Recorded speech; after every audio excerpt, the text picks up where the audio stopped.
Hello, History Class 711. Thomas Hobbes in the Leviathan quoted that in a society that lacks a strong government with a monarch, that life would be full of fear, danger, and violent death.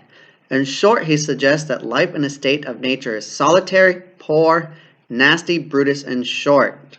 In this week's lecture, Proper Size and Scale of Government, we learned that in the Hobbean sense, there was a need for a coercive government because without it, there would be total anarchy. However, the opposite side in Western philosophical tradition is that the social contract or that political order is natural for man, as natural language develops spontaneously. In this sense, it does take willpower. As Locke argues, through observation, comparison, and abstraction, we can come to know things which are universally known. It is through this reason we have come to know natural laws which were handed down by the divine. However, unlike Hobbes, Locke believed everyone in a natural state was typically good. However, there were those who would disobey the natural laws. Because of this, it's only rational to give up the full state of nature and form a contract or commonwealth, as doing so would equate to a much greater chance of defending, protecting, preserving natural laws such as life, liberty, and property. However, Rousseau does make an intriguing point that we need not surrender all of our liberties. He quotes, "To renounce liberty is to renounce being a man, to surrender the rights of humanity and even its duties. For him who renounces everything, no indemnity is possible. Such a renunciation is incompatible with man's nature."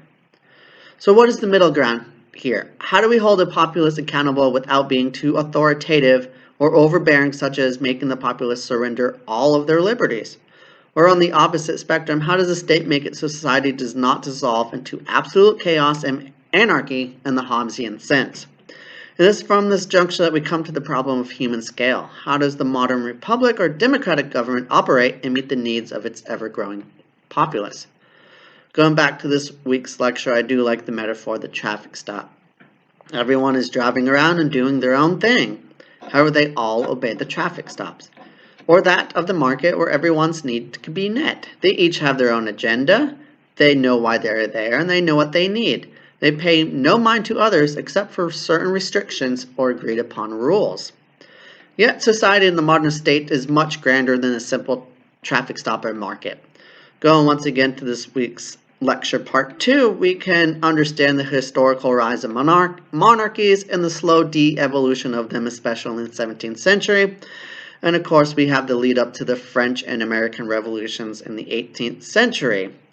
Some of this changing of the monarchies can be traced to the refinding or re-acknowledgement of classical antiquity writers who stressed republicanism and natural rights.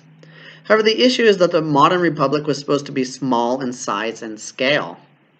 Moreover, modern governments call themselves individual. This means consisting of one whole, not separable into parts, and incapable of being divided. Yet, as a whole, there is a myriad of religions, ethnicities, wants, needs, beliefs, and political affiliations. Speaking of political affiliations, many scholars now refer to what is called elite-level polarization upon lines of social welfare, racial tensions, and cultural issues.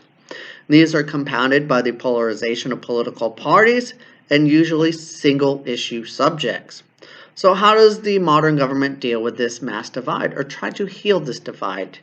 Mill tried to answer this question by asserting that government should provide as much liberty or freedom as possible, so as long as one does not harm another. This is particularly vague, and harm can be subjective. While there are no easy solutions, going back historically to the origins in history of the Commonwealth and finding our commonalities, at least what we have in common with our natural rights, is a start. The modern government must protect our ability to speak out, for us to speak out, even those that we disagree with. Once again, turning to Mill, who said the worst infringement of government can do is to silence the minority. Truths take decades and sometimes centuries to come by. However, by everyone having a voice, we can slowly and hopefully come to common truths or understanding.